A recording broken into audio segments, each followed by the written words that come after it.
एक अहंकारी राजा। एक राजा के 7 बेटियां थीं। एक दिन राजा ने अपनी बड़ी बेटी से कहा, बताओ तुम किसका खाती हो।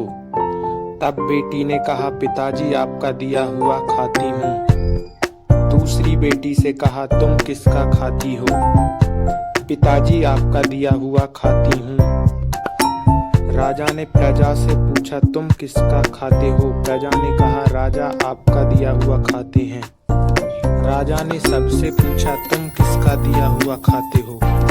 बोला, आपका दिया हुआ खाते हैं हम सब। आप ही हमारे पालनहार हो। राजा ने अपनी सबसे छोटी बेटी से पूछा, बताओ तुम किसका खाती हो। तब उस बेटी ने कह दिया, पिताजी मैं भगवान का दिया हुआ खाती हूँ, हम आपका दिया हुआ नहीं खाते। राजा को बड़ा बुरा लगा। राजा को लगा इसने हमारी बेइज्जती कर दी, हमारा दिया हुआ खाती है और नाम ले रही है भगवान का। राजा ने कहा, कोई भगवान नहीं होता। अरे अगर मैं तुम्हें खाने ना दूं तो तुम मर जाओगी। बेटी ने कहा, पिताजी तो फिर आप करके देख लो। राजा बड़े गुस्से में आया और अपनी बेटी का विवाह ऐसे व्यक्ति से जो बिल्कुल गरीब था, बिल्कुल बीमार था और गरीब भी था और अचल था। एक लकड़हारा था, जंगल गया और उसकी अचानक तबीयत बिगड़ गई। वहीं पर पड़ा रहा, मल मूत्र में घिसटता रहा। ऐसे गंदे व्यक्ति से राजा ने अपनी बेटी का विवाह कर दिया। अब देखता हूँ तू कहती है भगवान का खाती हूँ, अब खिलाए तेरा भगवान। 6 बेटियों का विवाह राजा ने अच्छे घर पर किया, राजकुमारों के साथ। एक छोटी बेटी का विवाह एक लकड़हारे से कर दिया, जो बीमार था, जो चल भी नहीं पाता था। उस लड़की को लगा कोई बात नहीं, विधाता की ऐसी ही मर्जी है। वो लड़की जो थी वो अपने पति के साथ रहने लगी। उसे पास में नदी थी, उसे ले गई और नहला दिया और जो उसके भाग्य में था वो उसे मिला। उसका पति चल नहीं पाता था। अब वो क्या करे, वो पति को भोजन कैसे कराए।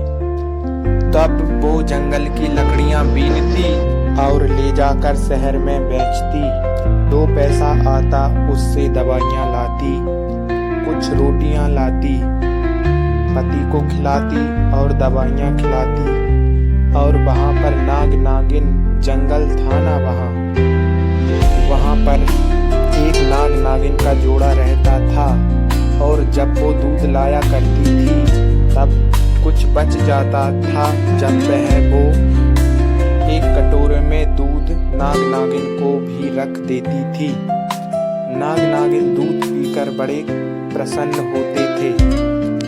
अब उसका पति धीरे धीरे ठीक होने लगा।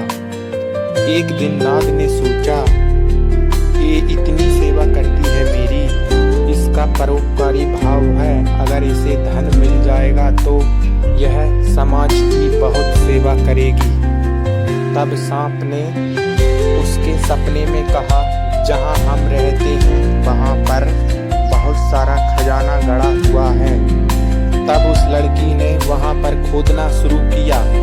तब उसे सच्ची का खजाना मिल गया, बहुत सारा सोने चांदी से भरा हुआ था। वो तो अब लखपति हो गई। तब उसने एक महल बनवाया बहुत बड़ा और नगर बसाया और घाट वाट तैयार किया।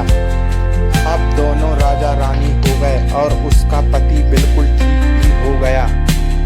अब दोनों राज सिंहासन पर बैठने लगे और हाथी घोड़ा इकट्ठे किए, बहुत बड़ी सेना भी इकट्ठी की। अब दोनों राजा रानी हो गए। पर उस लड़की ने परोपकार करना नहीं छोड़ा। रोज अन्न क्षेत्र चलाती और सबको भरपेट भोजन कराती। अब उसके पास जरूरत से ज्यादा धन हो गया। एक दिन वह भोजन बांट रही थी, तब उसने देखा सबसे पीछे लाइन में उसका बाप लगा हुआ था और उसकी बहनें लाइन में लगी हुई हैं भोजन के लिए। उसने पहचान लिया, यह तो मेरा पिता है। उसने कहा, पिताजी आप? पिता एकदम सन्न रह गया। बोला, बेटी तेरा ये ठाटवा कैसे? बेटी ने कहा, वह सब छोड़ो, ये बताओ तुम्हारा ऐसा हाल कैसे हुआ? तब पिताजी ने कहा, बेटी तुमने सच कहा था। मैं बहुत अहंकार में था कि मैं राजा हूँ, लेकिन मेरी राजगद्दी छीनते देर नहीं लगी, सब नाश हो गया।